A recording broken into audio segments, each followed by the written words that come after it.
నమస్కారం. లక్ష్మి చెప్పే కథలకు స్వాగతం. వీణులతో వీక్షించటానికి సిద్ధం కండి. ప్రియ సఖులు, ఇప్పుడు మనం ప్రముఖ రచయిత్రి శ్రీమతి జాస్తి రమాదేవి గారు రచించిన మట్టి అనే ఓ చక్కటి కథను విందామండి. ఈ కథ నవ్య వారపత్రికలో మార్చి 8, 2017లో ప్రచురింపబడింది. ఇక కథ మొదలు పెట్టేస్తున్నానండి. అర్ధరాత్రి కావస్తుంది. కడుపు మేలు తిప్పుతున్న బాధ.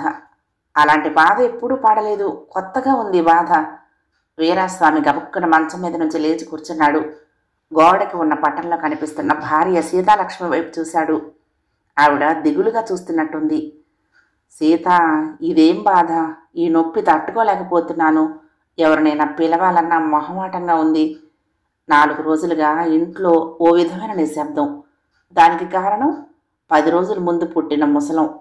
4 తిండి గింజలు ఇస్తున్న 2 ఎకరాల పొలం అమ్మేద్దాం అంటున్నాడు నీ కొడుకు. దానికి నీ కోడలు అంత పాడుతోంది. నువ్వు ఉంటే నాకు తోడుగా ఉండేదానివి సీత. ఒంటరిగా ఈ యుద్ధంలో ఎలా పోరాడను? పైగా నువ్వేమన్నావు? పొలం అమ్మద్దు, అమ్మితే నా మీద ఒట్టు అని. మన తర్వాత మన వారసులు నాది అని చెప్పుకోవటానికి ఆ మాత్రం స్థిరాస్తి మిగల్చాలి అంటూ నా కాళ్లకు సంకెళ్ళు వేశావు. నొప్పికి కారణం ఆకలి అని అర్థమైంది వీరాస్వామికి. పక్కనే బల్ల మీద ఉన్న చెంబు అందుకుపోయాడు. ఖాళీగా ఉన్నట్టుంది. జారి కింద పడి భళ్ళను శబ్దం చేసింది. కోడలు కోపంతో నీళ్లు పెట్టడం కూడా మానేసింది. రాత్రి అలిగి అన్నం వండటం మానేసింది. అలాగే నీళ్లు పెట్టడం కూడా మానేసినట్టుంది. లేచి వెళ్ళి బిందులో నీళ్లు తీసుకుని తాగటానికి స్వాభిమానం అడ్డొచ్చింది. ఏ దొంగ పడ్డాడనుకున్నాడో. చెంబు పడ్డ చప్పుడికి కొడుకు ప్రభాకరం పరిగెత్తుకొచ్చాడు. లైట్లు వెలిగాయి. సిగ్గుగా తలంచుకుని నిలబడ్డాడు వీరాస్వామి. ఏమైంది? విసుగ్గా అడిగాడు ప్రభాకరం. మంచినీళ్లు లేవు, నసిగాడు వీరాస్వామి. నీళ్లు అవసరమైతే వంటగదిలోకి వెళ్ళి తాగొచ్చుగా. చెంబులు గిన్నెలు పడేసి మమ్మల్ని లేపడం ఎందుకు? నీ మూలంగా రాత్రి నీలిమ అన్నం వండలేదు. పిల్లలు కూడా కడుపు కాల్చుకున్నారు. ఇప్పుడు నిద్ర కూడా పోనేవా అడుగుతున్నాడు ప్రభాకరం. అది కాదురా అంటూ ఆయన ఏదో చెప్పబోతూ ఉంటే వారించి వెళ్ళిపోయాడు ప్రభాకరం. తన ఆకలి, పిల్లల ఆకలి గురించి కొడుకు ఆలోచిస్తున్నాడు కానీ 7 పదులు నిండిన తండ్రి ఆకలి గురించి విచారించడం లేదు. పైగా తనే కావాలని చెంబు విసిరేశానని అభండం వేస్తున్నాడు. సిగ్గుతో చచ్చిపోదామన్న కోరిక పుట్టుకొచ్చింది మొదటిసారి వీరాస్వామికి. సీత, నువ్వెప్పుడు నన్ను సాతాయించేదానివి. కడుపు నిండా తినవయ్యా, తింటూ కూడా ఆలోచిస్తూ ఉంటావు. తిన్న 4 మెతుకులు వంట పట్టొద్దా? మనమేమీ మహారాజులం కాదు. కండపుష్టి ఉంటేనే కష్టం చేయగలం. కష్టపడి సంపాదించుకున్నది కడుపుకింత తినయ్యా. అట్ట కింద మీద పారేయకు. అన్నం పరబ్రహ్మ స్వరూపం. మెతుకు కింద పడితే కళ్ళకద్దుకోవాలయ్యా అనేదానివి. అప్పుడు నవ్వేవాణ్ణి నీ చేదస్తానికి. ఇప్పుడు తెలుస్తోంది సీత, ఆకలి ఎంత మంటగా ఉంటుందో. ఈ మంట తగ్గాలంటే 4 మెతుకులు కావాలి. ఆ మెతుకులు కావాలంటే కొడుకు కోడలు చెప్పినట్టు పొలం అమ్మేయాలి. అమ్మటానికి అది పొలం కాదు సీత, నీ జ్ఞాపకం కాదు. దాన్నెలా వదులుకోగలను చెప్పు అంటూ వీరాస్వామి ఓపిగ్గా లేచి బయట ఉన్న బాత్రూంకి వెళ్ళొచ్చాడు. తలుపు చప్పుడైతే ప్రభాకరం మళ్ళీ ఎక్కడ లేస్తాడననే కంగారు. ఇంకాస్త ఓపిక తెచ్చుకుని వంటగదిలోకి వెళ్ళాడు. బెడ్ లైట్ డిమ్ముగా వెలుగుతోంది. తన మనోగతాన్ని తడుముకున్నట్లుగానే ఆ డిమ్ లైట్లో తడుముకుంటూ వెళ్ళి గ్లాసు దొరకపుచ్చుకుని బిందెలో నుంచి మంచినీళ్ళు తీసుకుని తాగాడు. కడుపులో జివ్వు మంది. నీరసంగా సింకులో పడేసి ఉన్న ఖాళీ గిన్నెలకేసి చూశాడు. పొద్దుటి నుంచి ఆ గిన్నెలు అలాగే సింకులో పడుండి ఏమీ తోచక ఈగల్ని, దోమల్ని, బొద్దింకల్ని, చీమల్ని ఆహ్వానిస్తున్నట్టున్నాయి. వీరాస్వామి నీరసంగా వచ్చి మంచం మీద వాలాడు. సీత, నువ్వుంటే ఈ ఇల్లు ఇలా ఉండేదా? ఎప్పటి గిన్నెలు పళ్ళాలు అప్పుడే వెంటనే కడిగేసుకోవాలి. లేకుంటే లచ్చిందేవి వెళ్ళిపోద్దంట అనేదానివి. ఇల్లు ఎంత శుభ్రంగా ఉంచేదానివి. నువ్వెప్పుడు తెల్లటి బట్టలు వేసుకోవాలయ్యా అంటూ ఉండేదానివి. తెల్లటి చొక్కా, పై జేబులో చేతి రుమాలు పైకి కనిపించేలా పెట్టి ఇప్పుడు చూడవయ్యా ఎంత డాబుసరిగా ఉన్నావో అనేదానివి. మన ఇల్లు ఎంత అందంగా ఉండేది. మన ఇంట్లో 2 గదులు, 2 మంచాలు. సీతారాముల అన్యోన్యానికి ప్రతీకగా పక్కపక్కనే కలిసి ఉండేవి. నడుము వాల్చిన ప్రతిసారి ఎంత సేద తీరేవాళ్ళమో కదా. గుర్తుందా సీత? ఎన్నెన్ని జ్ఞాపకాలని ఇసుకలో ఆల్చిప్పల్లా ఎరుకుని మురిసిపోయేవాళ్ళమో కదా.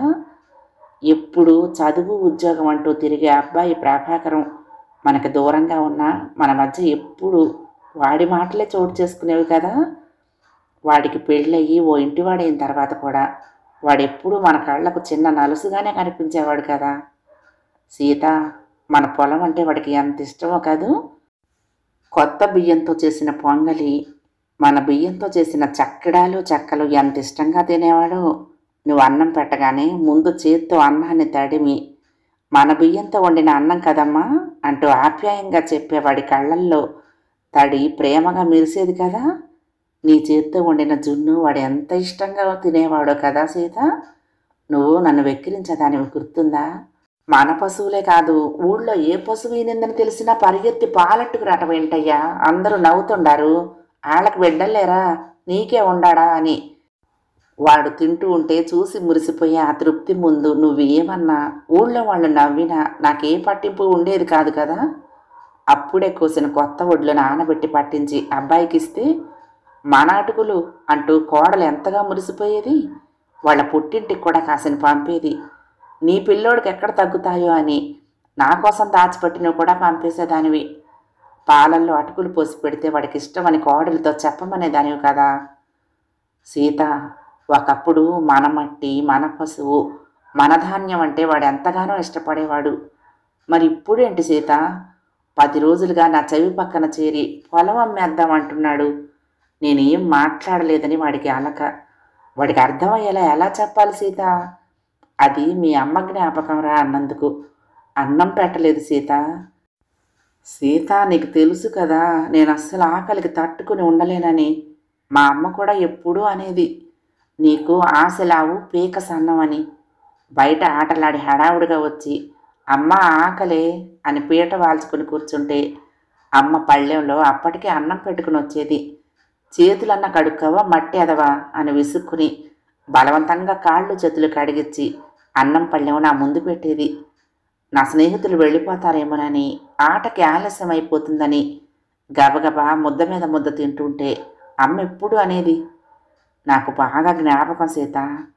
బండోడా, అన్నన్నట్ట నేలపాలు చెయ్యకరా. 4 మెతుకులు నోట్లో, 4 మెతుకులు కాంచంలో, 10 మెతుకులు నేల మీద. అన్నం పరబ్రహ్మ స్వరూపం నాయన. అట్ట మెతుకులు నేలపాలు చేయకూడదు. ఒడ్డు గింజను కూడా గోరుతో ఒలిచి కళ్ళకద్దుకోవాలి అని మొత్తుకునేది. అప్పుడు నాకెంత అహంకారం సీత. నువ్వన్నా అమ్మన్నా పట్టించుకోలేదు. అమ్మా నాన్నలు మన కడుపు నింపాలని ఎంత కష్టపడతారో ఆలోచించు.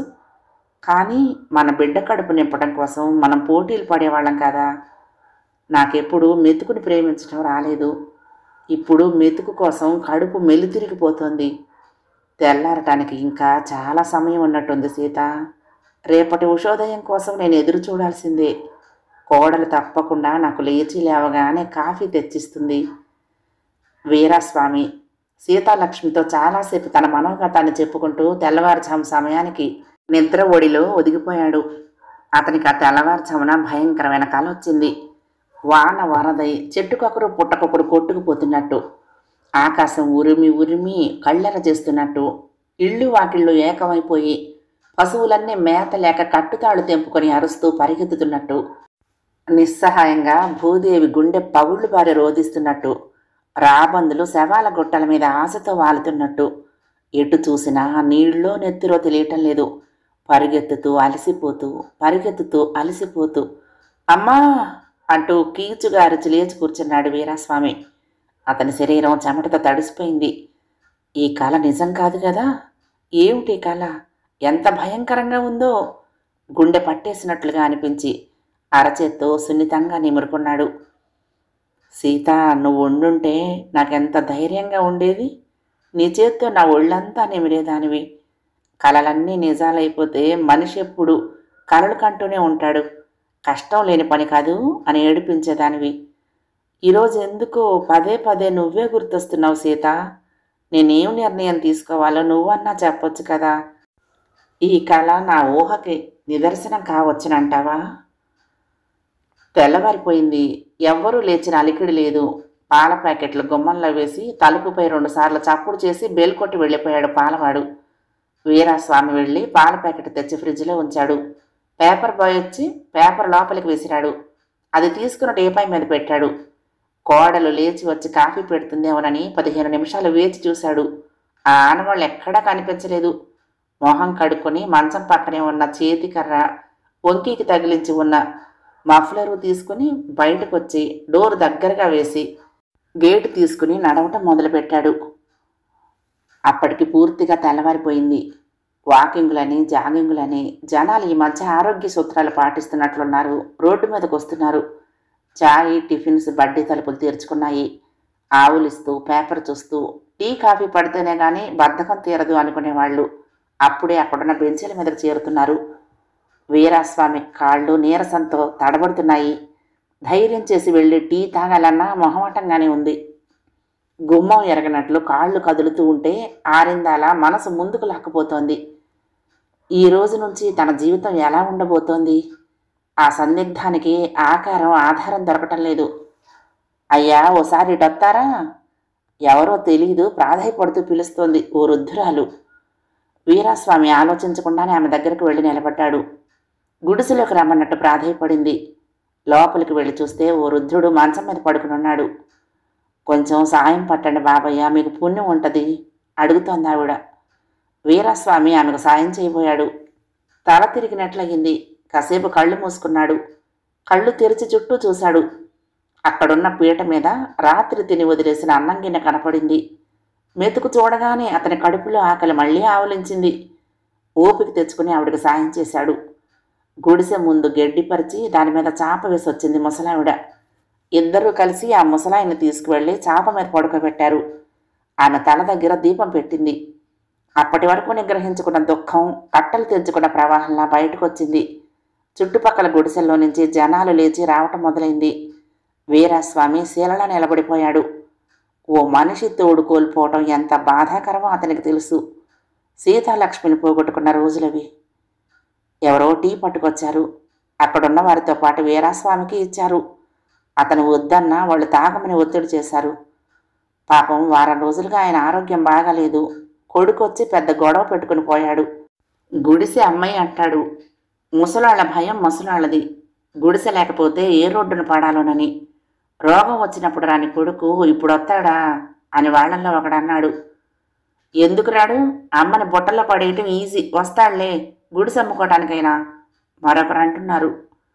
బిడ్డల్ని కంటాం కానీ వాళ్ళ రాతల్ని కంటామా? మరొకరి నిట్టూర్పు.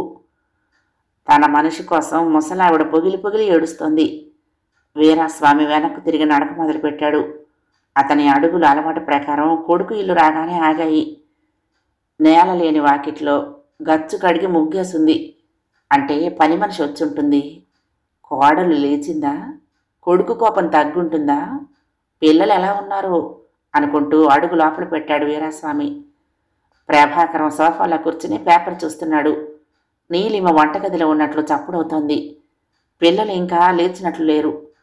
కోడలొచ్చి వేడివేడి కాఫీ ఇస్తుందేమోనని ఎదురు చూశాడు వీరాస్వామి. ప్రభాకరం పేపర్లో నుంచి తల బయటకు పెట్టి ఎప్పటిలా, నాన్న వాకింగ్ అయిపోయిందా, కాఫీ తాగు అనలేదు. డైనింగ్ టేబుల్ మీద తనకెప్పుడు ఇచ్చే కాఫీ కప్పు, దానిపై సాసర్ మూతేసింది. అంటే అందరూ కాఫీలు తాగారన్నమాట. సాసర్ మూత తీసి చల్లారిపోయిన కాఫీ గొంతులో పోసుకున్నాడు. బాత్రూంలోకి వెళ్ళి తలమించి స్నానం చేశాడు. చావు దగ్గర నుంచి వచ్చాడు కదా, ఎవరో తెలియని వ్యక్తిని బయటికి మోసుకొచ్చాడు. ఈసరికి అతని కొడుకు వచ్చుంటాడా? తలకొరివి పెట్టడానికి కొడుకు అనేవాళ్ళు ఇదివరకు. కానీ ఇప్పుడు ఆ బంధాలన్నీ ఆర్థికమయమైపోయాయి. మొన్నటి వరకు ఇంటికి పెద్దగా తనను గౌరవించిన వాళ్ళు ఇప్పుడు పూరలో కరివేపాకులకు తీసి పక్కన పెట్టేశారు. 10 రోజుల ముందు ఆ ముసలం పుట్టక ముందు ఇంట్లో అందరూ ఎంతో అన్యోన్యంగా ఉండేవాళ్ళు. ఆశలకే కాదు, భూమికి కూడా కృత్రిమ రెక్కలు తగిలించేసి ధరలు ఆకాశంలోకి ఎగిరేలా చేసేస్తున్న స్వార్థం. అంతా ఇంత అంటూ రేట్లు పెంచేసి రైతు కడుపు కొట్టే ఇంగిలి ఆలోచనలు ఎలా పుట్టుకొస్తున్నాయో మరి. ఏది ఏమైనా తను నిర్ణయానికి రావాలి. లేదంటే ఈ శ్మశాన వైరాగ్యం భరించడం తన వల్ల కాదు. కొడుకు కోడలికి కోపం రప్పించి తను ఎన్నాళ్ళు మనుగడ సాధించగలడు? అలాగని దూరంగా పారిపోనూ లేడు. 10 రోజుల ముందు ఓ ఆదివారం ప్రభాకరం చెప్పాడు, నాన్న ప్రకాశం అన్నయ్య వస్తున్నాడట, ఫోన్ చేశాడు అని. పొలం గురించి అనుకోలేదు వీరాస్వామి. అప్పుడప్పుడు పట్నంలో పనుండి వస్తే చిన్నాన్నను చూసిపోవటం అలవాటే ప్రకాశానికి. నీలిమతో భోజనం చేసి వెళ్తాడేమోనమ్మా అని చెప్పాడు. ప్రకాశం వచ్చాడు. మునుపటి కంటే హుషారుగానే ఉన్నాడు. చిన్నాన్న కోసం అరటిపళ్ళు, పిల్లల కోసం స్వీట్ ప్యాకెట్ తెచ్చాడు. అందరూ భోజనాలు కానిచ్చి హాల్లో కూర్చుని కబుర్లు ఆడుకుంటున్నారు. చిన్నాన్న, నీకో విషయం చెప్పాలి, నేను అందుకోసమే వచ్చాను అన్నాడు ప్రకాశం. నాతో చెప్పే విషయం ఏంట్రోయ్? నవ్వుతూ అడిగాడు వీరాస్వామి. భూమి విషయం చిన్నాన్న అన్నాడు ప్రకాశం. ప్రభాకరం, నీలిమ ఇంట్రెస్ట్గా వింటున్నారు. పిల్లలు ఆడుకుంటున్నారు. ఈ మధ్య భూములకి రెక్కలు వచ్చాయి చిన్నాన్న. మన వైపు రాజధాని వచ్చేస్తోంది కదా, అందుకే మన వైపు భూములకు రేట్లు పెరిగిపోయాయి. ప్రకాశం ముఖం వెలిగిపోతోంది. భూమికి రేట్లు పెరిగితే మంచి విషయమే కదరా. ఎంత రేట్లు పెరిగినా 2 పంటలే పండించగలం కానీ 3వ పంట వేయలేం కదా నవ్వాడు వీరాస్వామి. అందుకే భూమిని అమ్మేయాలనుకుంటున్నాను చెప్పాడు ప్రకాశం. వీరాస్వామి షాక్లో నుంచి తేరుకోవడానికి చాలా సమయం పట్టింది. వీడికి మతిగానే పోలేదు కదా అన్నట్టు అయోమయంగా చూశాడు ప్రకాశం వైపు. వాడు చెప్పింది తను సరిగ్గా వినలేదు అన్న అనుమానంతో మళ్ళీ మళ్ళీ అడిగాడు. మళ్ళీ అదే చెప్పాడు ప్రకాశం. భూమిని అమ్ముకోవటం సంతోషించాల్సిన విషయమా? విచారించే విషయం కదా. ఆ పొలం ఈనాటిది కాదు, తాత ముత్తాతల నుండి వస్తున్న స్థిరాస్తి. ఇప్పుడేదో రేటు వస్తుందని ఉన్న ఆధారం పోగొట్టుకుంటాడా? అన్నయ్య బ్రతుకుంటే ఒప్పుకునేవాడేనా? ఇదేం బుద్ధి వీడికి? వీరాస్వామి నోట మాట రాలేదు. ఎకరం 2 కోట్లు చిన్నాన్న. నాది 3 ఎకరాలు అంటే 6 కోట్లు. నీది 2 ఎకరాలు అంటే 4 కోట్లు. పక్కపక్కనే ఉన్నాయి కదా, ఇంకో 1/2 కోటి డిమాండ్ చెయ్యొచ్చు. ఎన్నాళ్ళు కష్టపడి పండిస్తే 1 కోటి రూపాయలు కంటితో చూడగలం చిన్నాన్న అన్నాడు. ఏమోరా, ఎంతో కష్టం వచ్చి ప్రాణం పోతున్నప్పుడు కూడా మా నాన్న ఎకరం భూమి కూడా అమ్మలేదు. ఆడామాగా కష్టపడి సాగు చేసుకోమని చెప్పాడు కానీ అమ్ముకోమని చెప్పలేదు. అలా అంటున్నప్పుడు వీరాస్వామి తన కొడుకు కాళ్ళల్లోకి చూసి ఉలిక్కిపడ్డాడు. అప్పుడే వాడి మనసులో ఆశ అనే విత్తనం పడిపోయిందన్నమాట. కోడలి వైపు చూశాడు. ఆమె కళ్ళు మెలమెల్లాడుతున్నాయి. ఎన్నో రంగురంగుల కలల్ని మోస్తున్నట్లున్నాయి. వీళ్ళకేం గుర్తు రావటం లేదా? ఆప్యాయంగా అన్నం తిన్నప్పుడు, ఆరాధనగా కొత్త అటుకులు చూసినప్పుడు ఆనందపడ్డ క్షణాలు, రైతు రక్తాన్ని చెమటగా మార్చి పండించిన పంట, అనుభవించింది కొన్ని క్షణాలైనా ఎందుకు మర్చిపోతున్నారు వీళ్ళంతా? స్వాగతంగా అనుకున్నాడు వీరాస్వామి. భూముల రేట్లు కోట్లలో పెరిగాయన్న విషయమే నీతో చెప్పాలని వచ్చాను చిన్నాన్న అన్నాడు ప్రకాశం మెస్మరైజ్ చేస్తున్నట్టు. నాకిష్టం లేదురా స్థిరంగా ఉంది వీరాస్వామి గొంతు. ప్రకాశంతో పాటు ప్రభాకరం, నీలిమ ఉలిక్కిపడ్డారు. ఎందుకు చిన్నాన్న? చాలాసేపటి తర్వాత గొంతు విప్పాడు. చిన్నాన్న ఒప్పుకుంటే మరొక 25 లక్షలు మిగులే కదా అనుకుంటున్న ప్రకాశానికి ఇది మింగుడు పట్టం లేదు. ఎందుకు అంటే పొలాలు అమ్ముకోవడం ఏంట్రా విసుగ్గా అన్నాడు వీరాస్వామి. ఎందుకు అమ్ముకోకూడదు? ఏం మిగులుతుందని? తిండి తప్ప ఏ అవసరాలు తీర్చలేని పొలం ఉండి ఎందుకు చిన్నాన్న? రైతులు ఎందుకు ఆత్మహత్యలు చేసుకుంటున్నారు? ప్రకాశం ఉక్రోషంగా అడుగుతూ ఉంటే వింతగా అనిపించింది వీరాస్వామికి. చాకలి పని, మంగలి పని, కుమ్మరి కుండల పని, కాటి కాపరి శవాలు తాగలేసే పని చేయకపోతే ఎలా ఉంటుందో, రైతు తన భూమిలో పంట పండించకపోతే అలాగే ఉంటుంది. గొప్పోడిపోతే గంధం చెక్కలు వెయ్యొచ్చు కానీ తలకొరివికి మట్టి కుండే కదరా కొనాలి. అలాగే ఏ దేశానికి అధ్యక్షుడైనా కడుపు నింపుకోవాలంటే ఆహారం కావాలి కదరా. ఉన్నవాడు పంచపక్ష పరమాణాలు తినొచ్చు, లేనివాడు గంజినీళ్ళు తాగొచ్చు. ఈ రెండింటిలో ఏదైనా సరే రైతు పొలంలో పండించందే రాదు కదిరా అన్నాడు. చిన్నాన్న, ఇలాంటి ఉపన్యాసం వినటానికి బాగానే ఉంటుంది కానీ మన ఆశలు తీరుతాయా? నువ్వెన్నన్నా చెప్పు. అందరికంటే పేదోడు ఎవరంటే రైతే. ఒకప్పుడు ఈ హైదరాబాద్ చాలా చిన్నది, ఇప్పుడు చూడు ఎంత పెద్దదైపోయిందో. పొలాలు కనిపిస్తున్నాయా? ఇప్పుడు ప్రభాకరం ఉండే ఈ ఇల్లు కూడా పొలమే, ఫ్లాట్లు చేసి అమ్మిందే. అంతెందుకు, మద్రాసులో చాలా భాగం చెరువులు పూడ్చి కట్టిన భవంతులేనట కచ్చిగా అన్నాడు నిజాన్ని ఒప్పుకోమన్నట్లు. అందుకే గదిరా ఈ అనర్థాలన్నీ జరిగేది. పేడలో పుట్టిన పురుగు పేడ ఎండిపోయినా దాన్ని అంటి పెట్టుకునే ఉంటుంది. మట్టిని నమ్ముకున్నోడు మాత్రం మట్టిని కాదనుకుని ఈ గొప్ప భవంతుల్లో బ్రతకాలని కలలు కంటున్నట్ట. మట్టి లేనప్పుడు మొక్క ఎలా వస్తుంది? మొక్క లేదంటే గాలి ఎలా వస్తుంది? గాలే లేదంటే చినుకు ఎలా పడుతుంది? చినుకు రాలకపోతే గొంతు ఎలా తడుస్తుంది? డబ్బుతో ఎన్నని కొనుక్కుంటారు? వీరాస్వామి లాజిక్ ప్రశ్నలకు ప్రకాశం మాట్లాడలేదు, కానీ అస్థిమితంగా కదిలాడు. నీలిమ అందరికీ టీ తెచ్చిచ్చింది. వెళ్తూ చెప్పాడు ప్రకాశం, ఏదైనా వారం 10 రోజుల్లో చెప్పాలి. మీ పొలం ఉంచుకున్నా నేను మాత్రం అమ్మేసుకుంటాను అన్నాడు. ధర ఎక్కువ వచ్చే చోట మన భూములున్నాయంటే గొప్పే కదరా, నా మాట వినరా? చివరిసారిగా చెప్పి చూశాడు వీరాస్వామి. కానీ ప్రకాశం అదే మాట మీద ఉన్నాడు. అంతేకాదు, ఆ రోజు నుంచి ప్రభాకరన్ కూడా ప్రకాశం గొంతుతో శృతి కలిపాడు. 4 కోట్లు నాన్న, అమ్మేద్దాం అంటూ. అమ్మేస్తేనే మంచిదంటూ కోడలు వత్తాసు. ఎన్నో విధాల నచ్చ చెప్పాలని చూశాడు. ఆ భూమి మీ అమ్మ జ్ఞాపకంరా అన్నాడు చివరికి. అయినా వాళ్ళ నిర్ణయంలో మార్పు రాలేదు. రాత్రంతా నిరాహార దీక్ష. ఇంకా ఉపేక్షిస్తే లాభం ఉంటుందా? ఏదైనా తెగేదాకా లాగకూడదు. వీరాస్వామి ఓ నిర్ణయానికి వచ్చినట్లు మంచం మించి లేచి గది దాటి ముందు హాల్లోకి వచ్చాడు. అప్పుడు ప్రభాకరం టిఫిన్ చేస్తున్నాడు. నీలిమ పిల్లలకు ఇడ్లీ తినిపిస్తోంది. తనను పట్టించుకున్న వాళ్ళు లేరు. టేబుల్పై ఉన్న ప్లేట్లో తన కోసం టిఫిన్ పెట్టి ఉంచారు. వీరాస్వామి మనసు కలుక్కుమంది.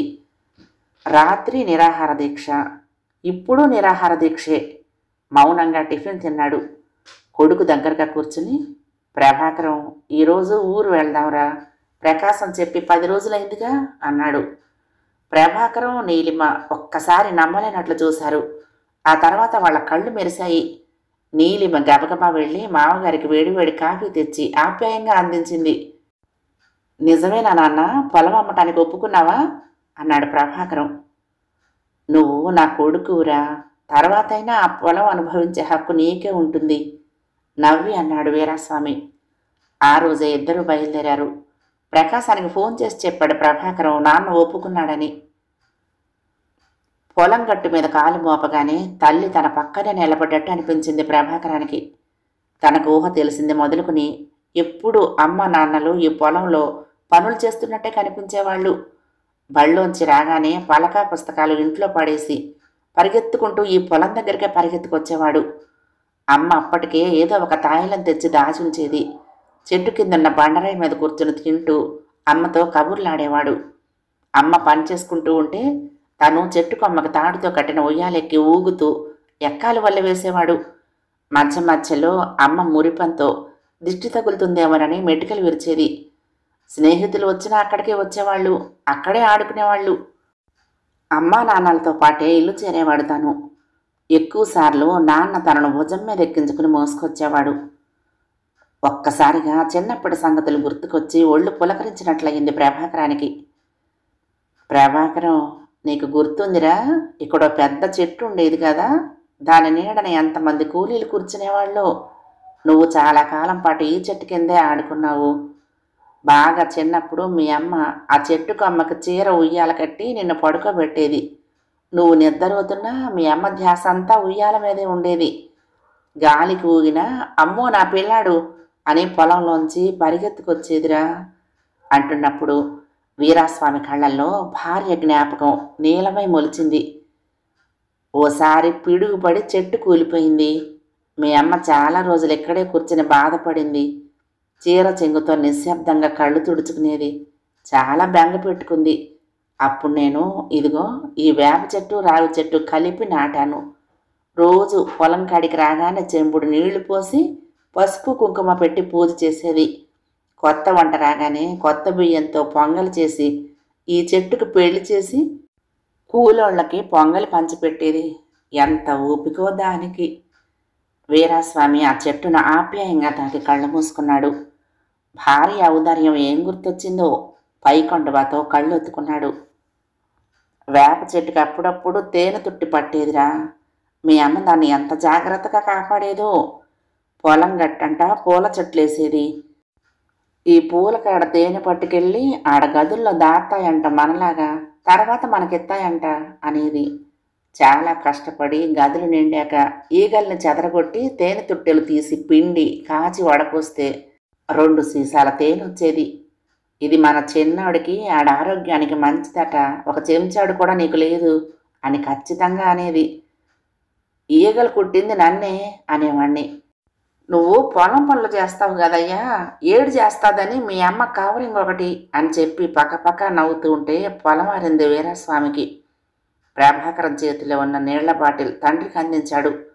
అదిగో ఆ పక్కన 2 ముల చెట్టుండేయి, భలే కాపులే, ఎవరైనా కోసుకుపోతారేమోనని. 1000 కళ్ళతో కాసేది మీ అమ్మ, రోజు 20 రూపాయల కాయలన్నా అమ్మేది. ఎంత కాపు కాసేదో అంత గొంగళి పురుగు వచ్చేది. చాలా ఓపిగ్గా కిరసనాయలు పోసేది, పొగ పెట్టేది, దులిపేది. ఒళ్ళంతా దద్దుర్లొచ్చినా భరించేదే కానీ ఆ చెట్లు కొట్టేస్తానంటే ఒప్పేది కాదు. నొప్పులు పడాలని ఏ తెల్లైన బిడ్డను కనటం మానేత్తదయ్యా, కట్టపడకుండా ఏది రాదు అని నీతి సూత్రాలు చెప్పేది. ఆ జ్ఞాపకాలతో కళ్ళల్లో నుంచి వస్తున్న నీరు వీరాస్వామి పెదవుల్ని ఉప్పగా తాకింది. ఇప్పట్టాగా మేము ఎరువులని, విత్తనాలని, పురుగు మందుల్ని కొనేసేసింది లేదురా. పెంట, పేడ, ఏపగింజల పొడుము, నేల మెత్తదనం, నేల తగిలి తెడిసిందా లేదా, దాహం తీరిందా, కలుపు పెరిగిందా అని చూసుకునేవాళ్ళం. ఎంతమంది ఈ పొలం పనుల మీద ఆధారపడేటోళ్ళు. అప్పుడంతా రైతే గొప్పోడు అనుకునేవాళ్ళం. మొన్న ప్రకాశం చెప్పే వరకు నాకు తెలియదురా రైతే గర్భదరిద్రుడని. వీరాస్వామి పొలం గట్టు మీద కూర్చుని నేలను తడిమాడు. గరుగ్గా మట్టి చేతికి తగిలింది. మట్టి తీసుకుని కళ్ళకద్దుకుని వాసన పీల్చి వదిలాడు. మట్టి అతని చేతి సందుల్లో నుంచి జారిపోయింది. గట్టు మించి పరిగెత్తుకొస్తున్న వ్యక్తి దగ్గరకొచ్చి అయ్యగారు బాగున్నారండి అని పలకరించాడు. అప్పటి వరకు పొలంలో దిగి పనిచేసినట్టుగా కాళ్ళు మొత్తం బురదగా ఉన్నాయి. పైకి కట్టుకున్న ముతక పంచకి, కావితీరున్న గుడ్డబనియనికి కూడా బురదంటుంది. అతను చేతులు కడుక్కుని వచ్చిన మోచేతుల నిండా మట్టి అంటుకుని ఉంది. గడ్డం పెరిగింది. తలకు తువ్వాలు కట్టుకున్నాడు. ఏరా అచ్చాలు బాగున్నావా? ఈ ఏడు వానలు లేవు కదా, పంటలు పండుతాయంటావా? అయ్యా, మీరు సీతమ్మగోరు పుణ్యాత్ములు. మీ చేం చేసినోడు ఎప్పుడు చెడిపోలేదండి. సీతమ్మగోరు చెప్పిన సూత్రాల్ని మేమింకా మర్చిపోలేదండి. భూమిని నమ్మినోడికి ఏటి లోటు రాదండి. కడుపు నిండా తిండండి, కంటి నిండా నిద్దరండి, కునుకు తీతాకి కూతంత జాగా అండి, కడుపు కింది మెతుకులండి, అవి ఉంటే చాలండి. మనిషి ఏళ్ళు బతకాలేటండి? ఓనలు లేకపోతే ఏటండి? మీకంటూ నీళ్లు లేవా? మీ ఒంట్లో చెమట లేదా? భూమి తల్లిని తడిపేస్తామండి. అవును కానీ అయ్యగారు, నేనన్నది నిజమేనా అండి? తల కొక్కుంటూ అడిగాడు అచ్చాలు.